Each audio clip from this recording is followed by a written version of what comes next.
Бүгін Қазақстан жастар құрамасы достастық кубогындегі кезекті матчын өткізді. Оңтүстік Африка құрамасына қарсы шыққан қазақстандықтар үшін кем дегенде бір ұпай қажет болатын. Саулес Шермелес шәкірттері бірден қарсылас қақпасына лап қойып, шабуылды бетке алған болатын.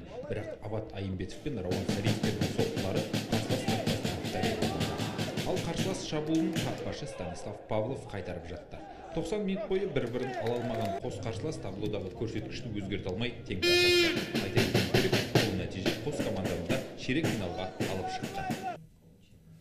Очень тяжелый матч сыграла сборная Литвы против сборной Африки. Перенять этот опыт мне не хотелось.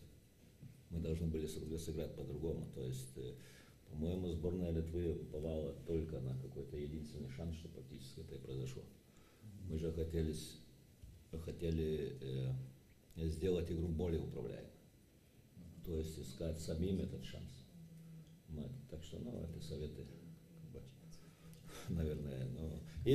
Өз тобындағы соңғы матчта Оңтүстік Африка Республикасының командасымен тең ойнаған Қазақстан жастар командасы ширек финалға жолдама алды. Енді плей-офф сатысында Қазақстан құрама командасы Белоруссия ұжымымен кездесетін болады. Ол ойын ертең өтпек. Ермұхамед Мәулен, Абзал Чадетов, Санкт-Петербург қаласынан.